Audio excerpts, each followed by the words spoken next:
Oi, pessoal. Minha convidada de hoje é Mariana Brito Garchagen. Ela é jornalista, ela é comentarista política e ela é não feminista. E é por aí, o não feminista, que eu começo essa história. É difícil, né? Porque são mulheres que venceram na vida, que não têm o discurso de vitimismo e que querem passar isso mesmo, né? Sem vitimismo e vamos à luta. É isso aí. Por aí, Mariana, como é que é? Você que sabe, você que domina esse assunto, me conte. Leda, obrigada pelo convite, uma honra, é um prazer estar aqui Imagina. contigo, batendo A esse honra é papo, minha, é mas nossa. sobre esse assunto tão polêmico que é feminismo. Mas é bem por aí, sim, Leda. Eu acho que esse posicionamento, que graças a Deus vem ganhando força, né? Principalmente com essa coisa das redes sociais. Então, muitas mulheres hoje conseguem compreender melhor o que é o feminismo, que na verdade não tem nada a ver com aquilo que se vende, né? De que é um movimento que luta por direitos iguais. Balela, isso é só para comprar as pessoas, não tem nada a ver. Então, o pessoal, essas mulheres meio que começaram a compreender isso e hoje falam, peraí, eu não sou isso daí, não.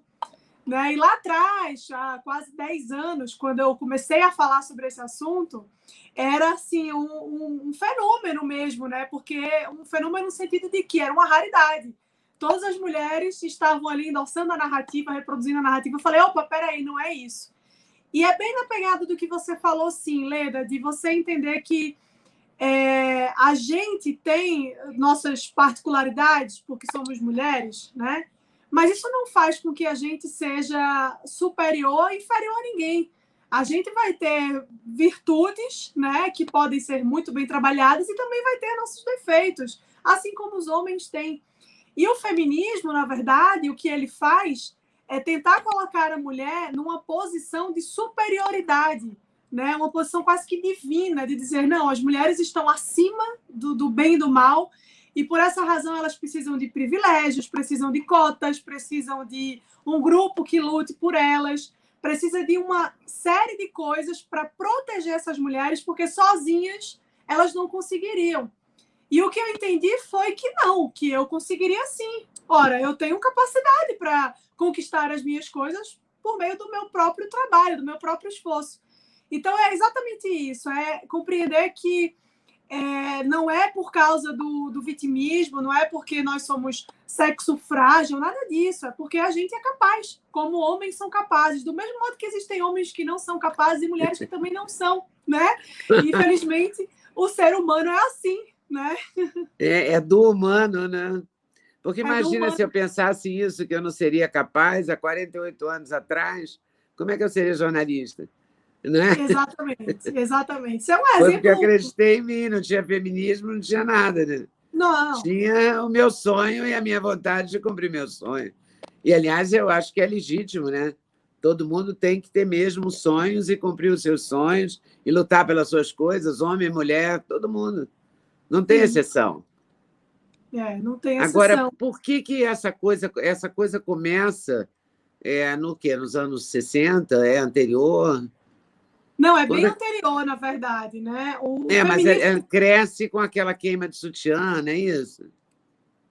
o feminismo como a gente conhece hoje, né, que é o que chama de terceira, quarta onda do movimento feminista, que ele é dividido por ondas, né, que são etapas, são fases do feminismo.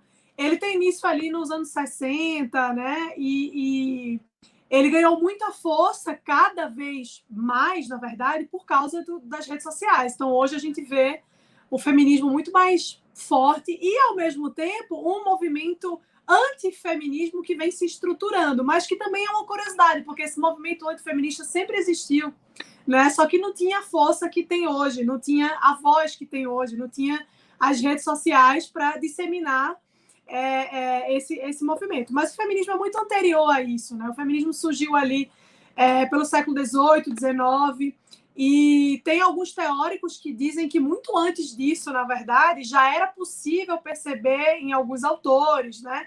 Como a famosa Mary Wollstonecraft, que era mãe da Mary Shelley, que ela já tinha ali uma narrativa, digamos assim, pró-mulher, né, no que ela escrevia.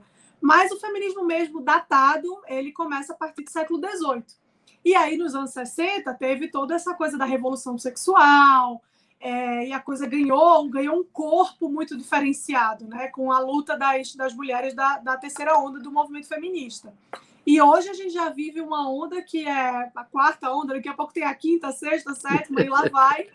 Mas hoje a coisa mudou muito de figura por causa da internet, né? O feminismo hashtag, digamos assim, é o feminismo que está presente aqui, fazendo mobilização, levando gente para a rua. Recentemente a gente teve vários eventos, né, na política mundial que foram orquestrados pelo movimento feminista. Aqui no Brasil teve o famoso movimento Ele Não, né, nas eleições de 2018. Bolsonaro, que não adiantaram de nada, porque o Bolsonaro ganhou do mesmo jeito e recebeu muito mais votos de mulheres depois dessa manifestação. Então, assim, é um movimento que já vem consolidando as suas raízes há séculos, né? Mas agora, eu acho que justamente, como eu disse, com esse fenômeno das redes sociais, ele tomou uma proporção muito grande, que é quase impossível você falar com qualquer pessoa que nunca tenha ouvido esse nome feminismo. Você fez um curso, inclusive, que acho que está acabando, está em fase final, não é? Tá em fase final. A gente foi a primeira turma agora, já está encerrando.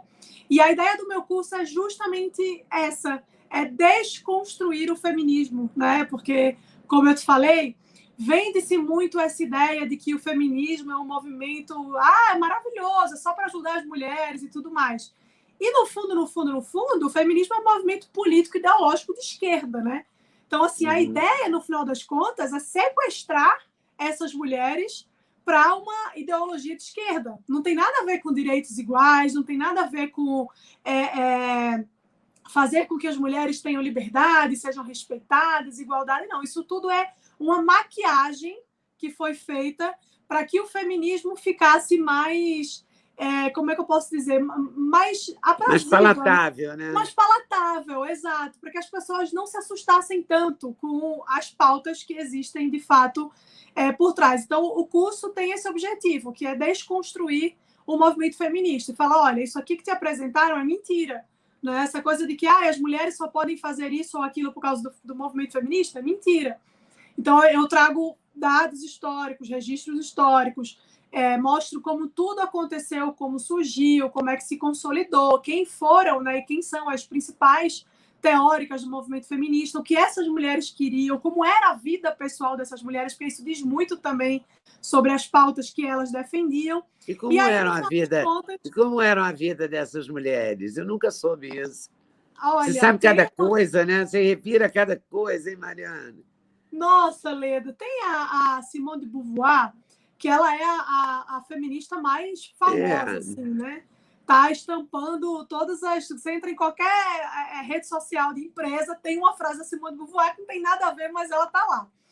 E a Simone de Beauvoir, ela tem uma história muito, muito controversa, né? Da vida pessoal dela. A primeira coisa é que ela tinha um relacionamento com o filósofo francês Jean-Paul Sartre. Sim. E eles dois... viviam uma vida muito promíscua. Só que até aí tudo bem, né? Você tem uma vida promíscua, o problema é seu. Escolha de cada um, né? Exato. O problema é que, por causa disso, né, eles tinham relacionamentos com muitas meninas menores de idade. Algumas delas eram alunas da Simone, né? Que ela era professora, ela lecionava na França. E ela aliciava essas meninas, seduzia essas meninas, abusava. Tem casos, né? Tem registro de uma pessoa que escreveu uma biografia da Simone de Beauvoir, que fala que algumas dessas meninas até se mataram, né? Cometeram suicídio depois de tanto abuso que elas sofreram. Então, a história da Simone, de fato, era muito perversa, né? E fora isso, tanto ela quanto o Sartre, que formavam uma dupla imbatível, assim, com essa coisa da perversão, eles eram abertamente defensores da pedofilia, né? Eles assinaram abaixo-assinado, enfim, várias manifestações públicas mesmo de uma defesa à pedofilia. Eles entendiam que era o direito da criança, né? Ter relação sexual com um adulto. Então, tudo bem. Então, você observa isso, você fala, caramba, mas essa mulher que aliciava menores, ela, inclusive, teve a licença para ensinar revogada, né? A licença que ela tinha na França revogada. Ela parou de ensinar por isso, porque ela abusava das alunas. Então, você pensa, putz, como é que uma mulher como essa é ícone do movimento que diz defender mulheres, né? Não faz o menor sentido, mas é justamente por causa dessa maquiagem que eu falei, né? Se cria uma narrativa em torno do movimento para que as pessoas olhem e pensem que é só uma coisa boa, que não tem um lado negativo, que pesa muito mais nesse caso, e que se você, enquanto mulher, não for feminista, você está cometendo um grande absurdo na sua vida, né? Você não pode não ser feminista. Você tem que ser. E isso é muito curioso, porque essa exigência de que todas as mulheres apoiam o movimento feminista revela muito do que o movimento é. Que, no fundo, é um coletivismo autoritário que quer impor a todo custo que as mulheres sigam as pautas que eles defendem, né? Que o movimento defende. Se você não... Uma vez eu brinquei dizendo assim, se você, em algum momento da sua vida, se posicionar contra o feminismo, você vai ser tratada por feministas como o macho mais escroto que existe. E é exatamente isso que acontece. E como é que você lida com isso? Porque você tem essa repercussão nas redes sociais, as pessoas te xingam e te dizem que você é negacionista do feminismo. Negacionista. Como é que é? Sim, sim. Hoje em dia, Leda, eu acho que diminuiu bastante essa coisa do hate, né? Da pessoa que vai lá só para destilar veneno. Diminuiu muito porque eu acho que eu consegui filtrar muito bem o meu público a partir desse trabalho que eu venho fazendo ao longo de anos. Mas, obviamente, sempre que, por exemplo, uma publicação viraliza, né, ou eu comento alguma coisa que chega em mais pessoas, aparece uma centena de mulheres lá me desejando as piores coisas possíveis porque eu critiquei o movimento feminista. E hoje, como eu lido bloqueando. Se veio falar besteira, eu bloqueio, não perco meu tempo. Mas eu já discuti muito, eu já tentei muitas vezes explicar para essas mulheres qual era o meu ponto de vista. E tem uma coisa muito importante no debate, de modo geral, é que se você percebe que o seu oponente ele não está aberto para o debate não existe. Dois gritos, né? São duas pessoas gritando. Então, por que eu vou perder meu tempo com essa pessoa? Então, eu bloqueio, sigo minha vida e pronto. Agora, a partir do momento que eu percebo que essa pessoa veio até mim com um certo nível de abertura para entender o que é o movimento, para entender alguma coisa que eu falei que ela desconhecia, aí, obviamente, com todo o carinho do mundo, eu vou lá e explico para ela, porque o objetivo realmente é ajudar, né? Fazer com que essas mulheres abram os olhos porque elas estão sendo feitas de massa de manobra. E como é que você selecionou esse pessoal? Quer dizer, como é que você... a sua postura nas redes é que atraiu as pessoas para o teu curso? Acho que como é que sim, elas vieram parar no seu curso? Eu acho que, como eu falo muito sobre esse tema há muito tempo, né? Como eu te falei, eu escrevo sobre política na internet há 10 anos. Eu sou jovem, mas eu já estou nessa há um tempo. E eu comecei muito novinha, com 19 anos, 18, 19 anos, escrevendo sobre política. E isso foi chegando em mais pessoas, né? No começo eu usava o Twitter, depois eu migrei para o Facebook e agora eu estou no Instagram. Mas isso foi chegando nas pessoas, as pessoas foram conhecendo os meus posicionamentos, foram gostando dos meus posicionamentos e foram ficando, né? E aí uma pessoa compartilha com a outra, aí o público vai crescendo assim. Hoje em dia, como eu já falo muito sobre isso há muito tempo, e eu deixo muito claro que eu tenho um posicionamento muito firme com relação a isso, eu acho que as pessoas já sabem qual é o que é que eu acredito. Então, dificilmente vai querer vir alguém que não concorda e vai ficar ali só para ficar batendo de frente. Então, normalmente as pessoas que vêm já vêm com uma certa afinidade, já vêm querendo entender alguma coisa. E aí, quando eu criei esse curso, depois de muito tempo falando sobre esse assunto, as pessoas falaram, bom, então agora eu acho que é a hora da gente conhecer esse negócio melhor, né? De forma mais profunda. Mais a fundo, né? Mais a fundo. E aí, acho que a coisa do curso veio a partir daí, né? Dessa fidelidade, digamos assim, que as pessoas tinham comigo, porque já viam o meu trabalho, já acompanhavam o meu trabalho, então perceberam, bom, talvez esse curso aqui seja interessante e vá me agregar alguma coisa. E aí o pessoal entrou e o curso foi um sucesso, na verdade, é uma alegria muito grande isso, porque, obviamente, é maravilhoso você estar você tem um produto na internet, você vende e tudo mais. Mas o fato de saber que aquilo ali, de fato, vai abrir a cabeça das pessoas para uma realidade que elas não conhecem, é um negócio muito gratificante, né? Porque, assim, todos os dias eu recebo muitas mensagens, muitos depoimentos de mulheres que falaram: meu casamento estava quase acabando por causa do feminismo, e fazendo o curso, conhecendo você, eu entendi o que era aquilo e a coisa está se restaurando. Mas por que você acha que, por exemplo, um casamento acabaria por causa de por Leda, equívoco? O que leva uma pessoa a deixar chegar nesse ponto? Pois é, eu vou te falar o seguinte, pela experiência que eu tive com essas pessoas que me escrevem... Com essas mulheres que você está conhecendo, Exato, né? Exato. O que que não acontece? são as mulheres que você convive no seu dia a dia. São Não. mulheres totalmente desconhecidas para você. Desconhecidas, E diferentes. É nesse sentido que eu estou curiosa, sabe? Porque são mulheres que você não estudou com elas, não sai para tomar um chopp com elas ou para tomar um chá. Não convive, né? Mas eu vou te falar uma coisa, é quase que unânime de todas essas mulheres, cada uma com suas histórias, né, com seus contextos, mas é quase unânime a motivação. É que o feminismo faz com que essas mulheres passem a ver os homens como inimigos. E isso começa com um colega de faculdade, com um colega de trabalho. Machista, fez isso, é machista. E aí chega num ponto que o negócio sobe a cabeça, você começa a ver o seu marido como inimigo. Então, o cara quer fazer uma gentileza, eu vou abrir a porta do carro, vou fazer um jantar, vou fazer... isso aqui é opressão, ele é machista, ele está me oprimindo. Parece loucura, mas isso é muito real, Leda. As mulheres realmente passam a ver os maridos como inimigos. E a partir daquele momento, o negócio vai ladeira abaixo, porque como é que você mantém um casamento com um inimigo? Você não mantém, né? Então, isso vai deteriorando o relacionamento, chega ao ponto que divórcio é quase certo. E isso deve ter piorado muito na pandemia. Nossa! Na pandemia todo mundo descobriu que é casado, porque os casamentos pioraram na pandemia, né? Não todos, Sim. Evidentemente. Tem gente até que casou, que nem você e o Bruno. Sim. Né? Mas verdade. Não é o padrão.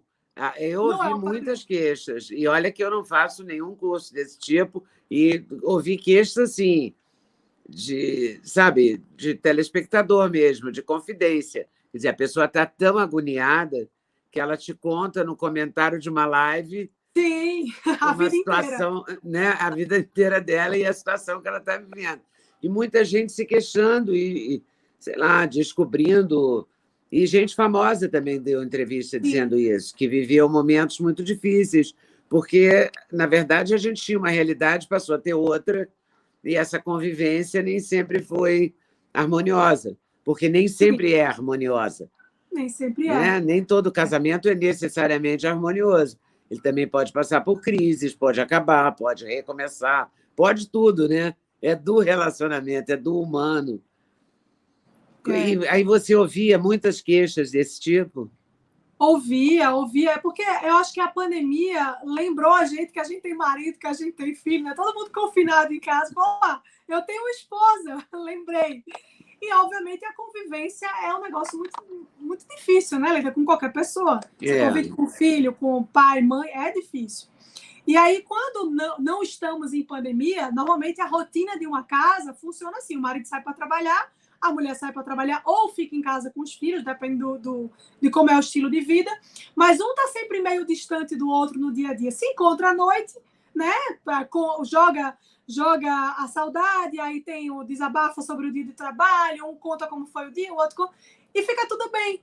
Só que quando você fica 24 horas enclausurado com uma pessoa, né, mesmo sendo essa pessoa seu marido, seu pai, sua mãe, seu filho, aí o bicho pega, né? Porque é na hora que você tá ali vendo aquela pessoa completamente despida de qualquer coisa. É só defeito, é só tudo, e as coisas tomam uma proporção muito maiores, né, do que são. Claro, e também porque a gente ficou muito mexido com essa prisão domiciliar, né? Sim. Então, toda a sua neurose vem à tona. Muita gente... Eu achei divertido, porque eu fiz uma entrevista com um executivo assim, de luxo, de artigos de luxo, e ele disse: as pessoas descobriram que a casa não era confortável. Pois é. Então, os arquitetos vão ter muito trabalho. Isso foi no começo da pandemia. E ele falou uma coisa que eu acho que realmente se realizou. Os arquitetos tiveram muito trabalho depois, porque todo mundo quis mudar um pouco a casa. O home office trouxe um outro jeito de trabalhar em casa, e nem todo mundo tinha uma boa cadeira, uma boa mesa, um cantinho para trabalhar, porque era só eventual, né? No fim de semana, você olhava lá um e-mail, né? Não era uma coisa rotineira. Isso também se refletiu nos relacionamentos, né? Claro. Com certeza, com certeza. Não o conselho que mais te pedem é em relação a isso? Porque te pediram muito conselho também, né? Pedem muito conselho, pedem muito conselho. No fundo, o meu trabalho é muito mais de uma psicanalista, psicóloga, do que de jornalista. E isso é muito engraçado, porque é uma responsabilidade muito grande, né, Leida? Você aconselhar alguém que você não conhece a partir de um recorte muito pequeno que ela fez da vida dela para você. Eu sempre você só tem um lado, né, da história. Só tem um lado, né? E um lado, um fragmento, assim. Você não sabe a vida toda. Fragmento de lado. Tem gente que chega para mim e fala, estou na dúvida se eu caso com o meu noivo, que eu estou há 12 anos, ou se eu não caso. Eu falei, gente, mas sou eu que vou te dizer? Se você está há 12 anos e não sabe, minha filha, eu é que não vou saber. Mas, sim, me pedem muito conselho e muita coisa sobre relacionamento, sim. Eu acho que tem uma certa influência com o fato de como eu apresento a minha vida, de como eu exponho meu relacionamento com o Bruno. O Bruno também é pessoa pública, então ele também expõe. Então, eu acho que as pessoas veem aquilo ali e acabam meio que equivocadamente idealizando um pouco, né, Leida? Porque você falou, todo relacionamento passa por momentos conflituosos. O nosso não é diferente. Mas talvez na internet as pessoas achem que não, né? E tem aquela coisa que fala, esse aqui é o casal perfeito. E não é nada, né? Ninguém vê os gritos que eu dou aqui em casa quando eu tô com raiva. Só vê aquela coisa bonita no Instagram, porque também ninguém vai ficar falando de problema no Instagram, né? Já basta a vida real aqui. Mas, sem dúvida, o que mais me chega é pedido de conselho, sim. Eu queria só esclarecer que a Mariana é Brito Garchagen, porque ela casou com Bruno Garchagen, que é cientista político, autor, escritor, e tem até livros. Como é que é? Você não pode acreditar, não deve acreditar nos políticos. Pare de acreditar no governo. Pare de acreditar no governo e outros artigos aí. E nessa vida que você tem também. Você não tem um clube da leitura também, que é um sucesso? Tenho, sim. O clube é um outro projeto com uma pegada muito diferente do curso de feminismo, né? Que o curso de feminismo ele tem o objetivo de ser uma coisa mais direta mesmo, né? Temos aqui o problema, aqui a solução. Enfim. O clube de leitura, na verdade, é um grupo de estudos, né? Então, eu faço uma seleção de livros, né? De temas que as pessoas demonstram interesse em estudar, e aí a gente passa o ano inteiro estudando sobre aqueles livros. Então, cada mês a gente lê um livro, depois tem uma aula sobre o livro, uma participação especial de um convidado, tem debate sobre o livro, tem dúvidas que a gente tira sobre o livro. É bem legal, assim. Muitos materiais complementares também, que eu vou publicando ao longo do mês. E o mais legal disso tudo é que o clube permitiu, além do fato de que as pessoas passaram a ler mais, passaram a estudar mais sobre os assuntos, porque assim, hoje em dia todo mundo é especialista de tudo, né, Leda? Todo mundo é especialista em vacina, em coronavírus, em tudo. Nossa! Nossa todo senhora. Mundo é virologista e imunologista, todo mundo, e etc. Todo mundo. E aí a proposta do clube é chegar e dizer assim, olha, você não precisa ser especialista em nada, mas se você quer debater sobre esse assunto com o mínimo de profundidade, você precisa estudar esse assunto, né? Não basta você ficar reproduzindo aquelas opiniões que você ouviu de outras pessoas. Você precisa ter as suas próprias opiniões. E como é que você forma isso? A partir da leitura. Não tem para onde fugir. Eu até brinco dizendo que não existe atalho. O caminho é esse, né? E é um caminho, às vezes, dificultoso mesmo. Mas se você quer crescer intelectualmente, você quer aprender sobre um determinado assunto, você tem que sentar na cadeira e estudar. Então, a ideia do clube é fazer isso, mas fazer isso de forma guiada, com acompanhamento, com uma pessoa ali que vai te ajudar, vai pegar na mãozinha e dizer, vamos por aqui, né? E em grupo, que é a parte mais interessante, porque aí as pessoas fazem amizades. Teve até casamento que já saiu do clube, né? Gente que se conheceu e casou. E aí você encontra nesse espaço, nessa comunidade, pessoas que têm muita afinidade com você, pessoas que têm o mesmo posicionamento, ou um posicionamento muito parecido. E isso é muito legal, porque nessa loucura de internet hoje, todo mundo meio que se odeia, né? Você perdeu um amigo, o amigo bloqueou, você não fala mais com ninguém, virou uma confusão. Então, as pessoas estão tentando se reconectar com outras, só que agora elas entenderam, poxa, eu quero ser amiga de alguém que tem os mesmos valores que eu. Não dá para ficar eu de um lado e a pessoa do outro e a gente brigando aqui porque os nossos princípios não batem, né? Então, eu quero agora conhecer pessoas que têm afinidade comigo. E essa parte do clube é a parte mais interessante, porque forma-se grupos, o pessoal se encontra para estudar, se encontra para tomar um vinho, fazem amizade mesmo, isso é muito legal. Então, além do estudo que a gente tem o ano inteiro, tem essa coisa dos vínculos que são criados também. E você encontra só virtualmente? Só virtualmente, porque o clube é 100% online mesmo, e tem gente de todo lugar do mundo, Leda. Tem gente na Suíça, tem gente no Japão. E aí a ideia é que seja virtual, porque aí possibilita que todo mundo participe, né? Mas eu adoraria que fosse presencialmente. E aí você escolhe, por exemplo, que temas você escolheu? Esse é o segundo ano, esse ano? Esse é o terceiro ano agora. O clube começou em 2019, agora vamos para a terceira turma, porque começa no ano, as inscrições começam em dezembro, mas a turma toda foi no ano 2020, 2021 e agora 2022. No ano passado, eu fiz uma seleção de livros. Sempre que eu escolho os livros baseada naquilo que as pessoas mais me pedem, né? Então, a caixinha de pergunta do Instagram é ótima para isso, porque eu vejo que as pessoas estão querendo saber. E aí eu falo, bom, isso aqui é um assunto interessante, muita gente busca por isso, por esse tema, então pode ser que seja legal colocar um livro sobre isso no clube. Então, no ano passado a gente estudou sobre comunismo, sobre nazismo, sobre fascismo, sobre coletivismo. Esse ano a gente estudou também sobre esses assuntos, mas a gente falou sobre cotas raciais, teve aquele evento todo do Black Lives Matter, então o pessoal ficou muito na ânsia de aprender mais sobre esses assuntos. Muito mobilizado, né? Exatamente. Então, eu começo a perceber ali, tem um termômetro, mais ou menos, que vai me dizer o que é que as pessoas estão interessadas em saber. E aí, esse ano, eu fiz uma lista um pouco diferente das outras, porque eu percebi que meu público mudou um pouco. Talvez o pessoal que já me segue há um tempo, que já fez os outros clubes, deu uma certa amadurecida, e aí o pessoal quer uma coisa mais profunda.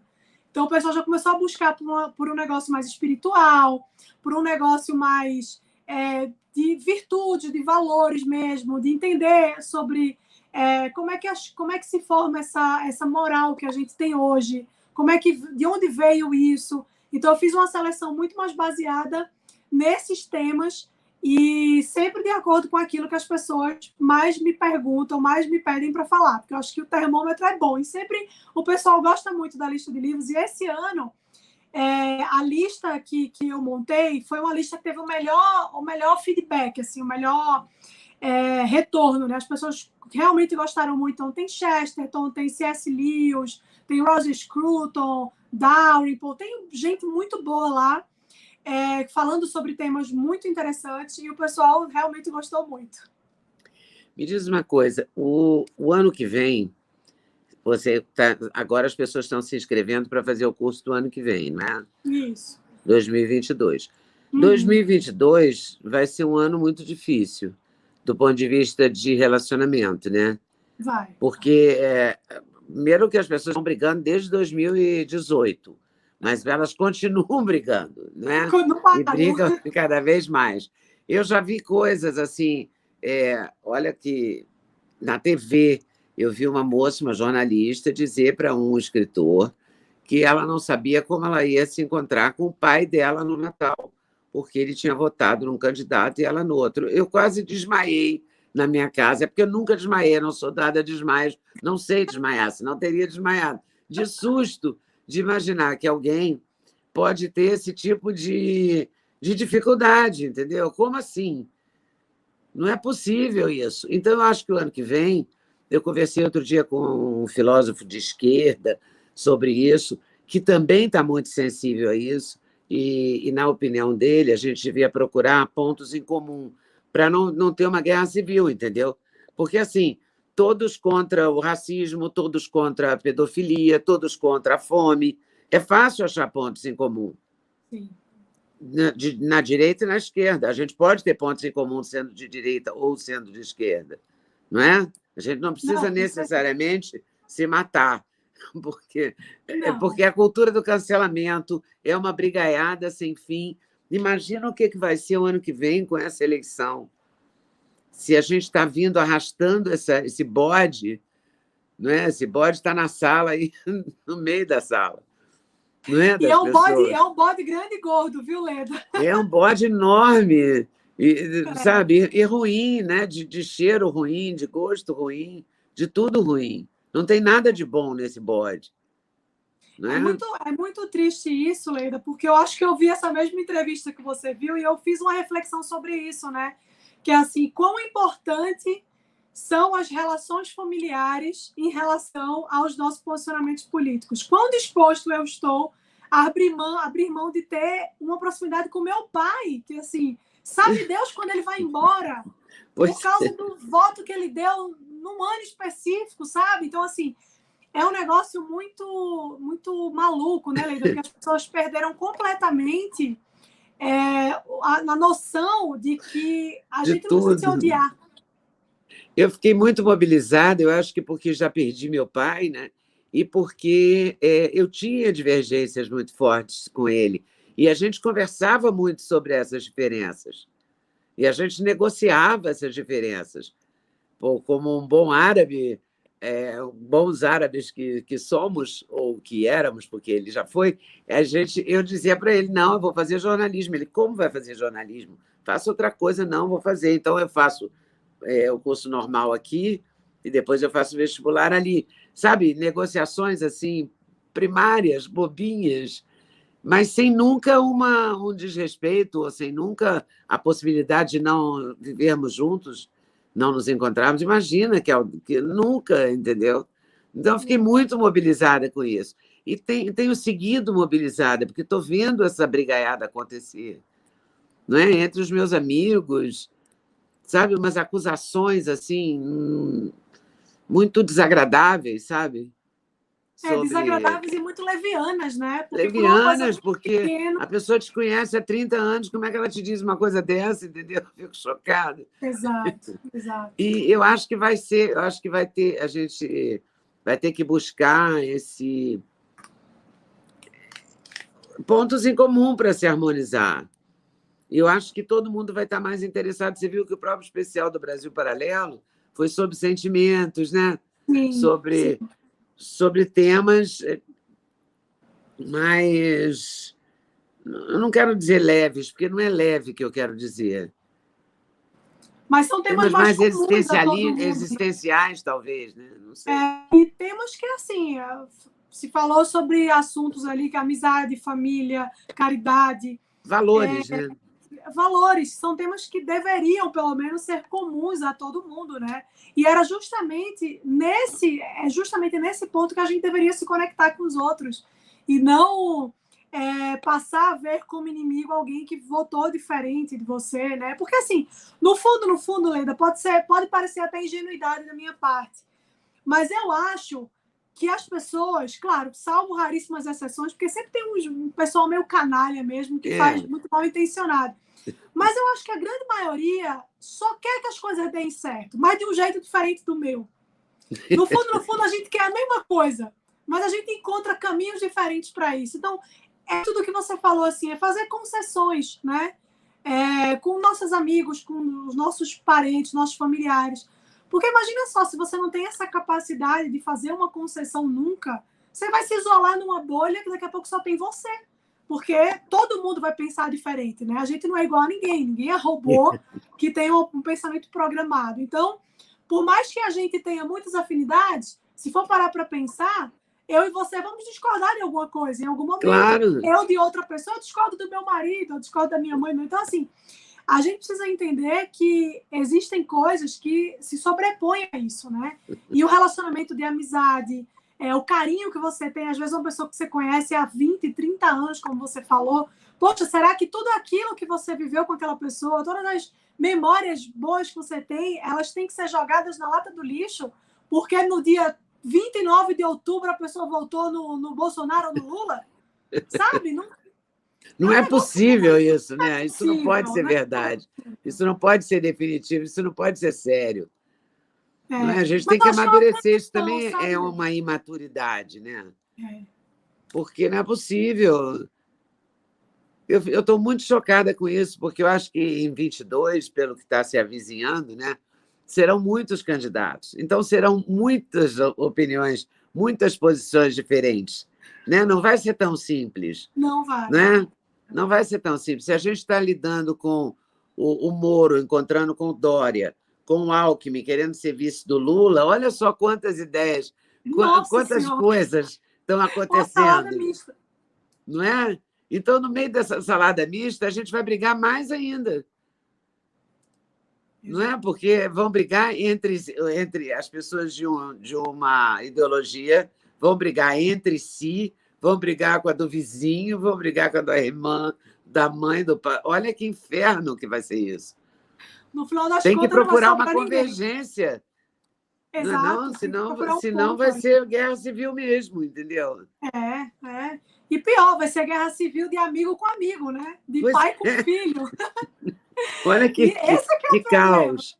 Vai ser muito ruim isso. Se os casamentos já sofreram só de ficarem no mesmo espaço, trancafiados, você imagina trancafiados discutindo e com essa permanente ameaça, porque dia e noite esse vírus tem uma mutação, né? Sim. E ele vai mudar infinitamente, pelo visto, né? Eu não sei se ele vai mudar de verdade ou para atender interesses, mas ele tem mutações. Ele vai mudar. Ele vai mudar. Isso é certo, né? É muita variante, Leda. Já perdi as contas. É muita variante. Socorro, entendeu?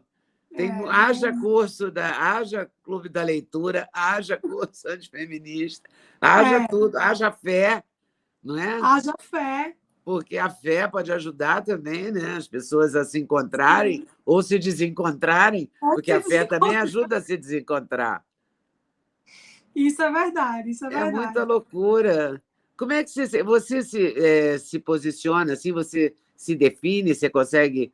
Sou conservadora, não sou? Sou cristã, sou católica, sou... Como é que você se coloca? Sobretudo eu sou cristã, católica, mas politicamente eu me identifico como conservadora, falo isso abertamente no meu Instagram, mas como conservadora, e é uma coisa que o pessoal tem muita dúvida, assim, né? Eu não fico puxando saco de político nenhum. Para mim, Leda, tá todo mundo errado. Para mim, é todo funcionário do povo, teria que estar ali para trabalhar pelo povo, independentemente de ser fulano ou beltrano. A função do político é atender às demandas da população, ponto final.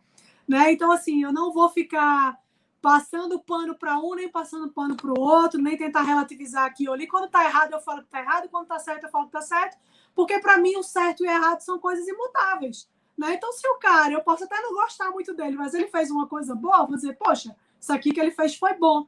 Eu não vou fazer um malabarismo retórico para tentar dizer que uma coisa boa que o cara fez foi ruim só porque eu não gosto dele. Né? Então, esse é o meu posicionamento, assim, sobretudo, né? Porque eu faço muita crítica quando eu acho que as críticas têm que ser feitas, mas eu também não caio nessa de virar uma pessoa maluca que só critica, né? Porque se você faz isso, você também não ajuda, né? Quando você, enquanto cidadão, você elogia ou você critica, você faz aquilo com o objetivo de oferecer um parâmetro, né? Dizer assim, olha, isso aqui a população gosta, isso aqui a população não gosta. Se você só elogia, você nunca vai dizer para o político o que está errado. E se você só critica, você nunca vai dizer o que está certo. Então, o político fica ali numa bolha, só ouve aquela turminha que anda com ele, que é um bando de bajuladores. Um bando de bajulador. Né, que não quer perder o emprego, com toda razão, eu também não ia querer. E aí as pessoas, em vez de fazer o papel de dizer, não, vamos ser aqui um pêndulo, né, que vai trazer o negócio, dar um eixo para o negócio. A gente vai dizer, olha, fulano de tal, isso aqui que você fez não dá certo. Antigamente era muito mais difícil, Leda. Hoje em dia a gente tem rede social. A gente levanta uma hashtag no Twitter e chega no cara em 5 minutos. Então, assim, é muito importante a gente saber usar essas ferramentas também para a gente se posicionar enquanto cidadão. Né? Se tem uma coisa errada acontecendo, vamos sinalizar que aquilo ali é errado. Mas se a gente passa pano, porque é porque eu votei nesse candidato, então eu não quero. Você não está contribuindo com absolutamente nada para o seu país. Por outro lado, você também não pode cair na besteira de só dizer que o cara faz coisa errada porque você não gosta dele. Porque você não está ajudando. No final das contas, é isso. Então, tem que ter um bom senso, né, Helena? Tem que ter bom senso. E bom senso é uma coisa que mais falta às pessoas. Nossa, e bom senso é uma coisa dificílima, não é? Bom senso é uma coisa muito rara. É tão rara quanto político que quer o bem do país, né? É raríssimo, não é? Eles são capazes... Eu fiquei muito chocada, porque eles são capazes de votar, políticos são capazes de votar contra o marco do saneamento, sim, fazendo uma ginástica incrível. Quer dizer, quem é que pode imaginar alguém querer que o outro não tenha esgoto, água, encanada, etc. Como absurdo. Assim, entendeu? Mas isso acontece. Depois vem falar de direitos humanos, não me poupe, entendeu? Exato. Sabe, me poupe mesmo. E isso acontece por quê? Porque quem que propôs o marco do saneamento? Pois é. Então, assim, se é político X aqui, a gente não pode apoiar, mesmo que seja uma coisa boa. Se o político X disser, gente, tem uma solução para acabar com a fome do mundo, vou dizer, não, vamos votar contra, porque é o político X. Contra. Então, assim, você vê que o negócio é ideológico mesmo, né? As pessoas é muito pirado isso para minha cabeça, não dá para mim. Realmente não. É difícil compreender. É muito difícil. Sei lá, eu não sei o que vai ser do ano que vem. Você tem algum tipo de sei lá, de bola de cristal para adivinhar o que vai acontecer? Olha, Helena, a minha bola de cristal diz que ano que vem vai ser muita treta, muita confusão, porque não tem nada certo, assim, o cenário eleitoral está completamente confuso, né? A gente não sabe quem vem e quem não vem. Né? A gente não sabe quais são as possibilidades. A gente está na iminência de ter um candidato disputando a eleição que é um chefe de quadrilha, né? Então isso já faz com que o negócio fique muito complicado, porque como é que você leva a sério, né, um sistema que permite que um cara como esse se candidate e tenha a chance de ganhar a eleição de novo para governar o país por mais 4 ou 8 anos?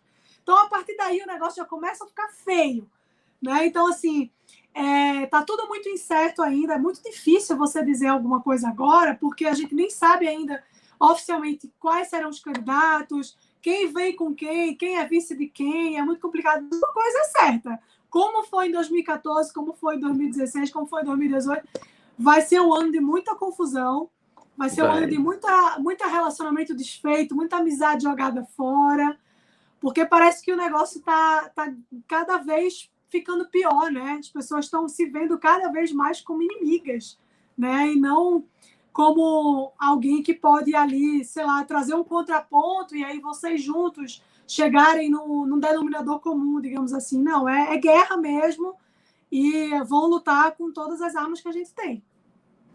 Tomara que a gente encontre um caminho, né? Porque a gente, como país, precisa e merece, né? Precisa e merece, né? A gente já passou muito perrengue nessa história. Nossa, chega, né? Credo. Chega, a gente quer um minuto de paz. Mariana, muito obrigada. Obrigada, Leda. Muito obrigada por esse papo, por essa conversa, pelo seu tempo. Imagina, eu que agradeço. Uma honra para mim estar aqui. Imagina. Muito feliz. Espero que tenha sido bom, tenha sido divertido, tenha sido útil às pessoas que vão assistir. Tomara, eu acho que vai ser, porque eu acho que foi muito legal. Ai, que bom. Eu levo Fico fé muito feliz. que elas vão gostar. Tá bom? Muito obrigada. Leda. Um beijão para você, um abração para o Bruno. Tchau. Obrigada. Tchau, tchau. Tchau.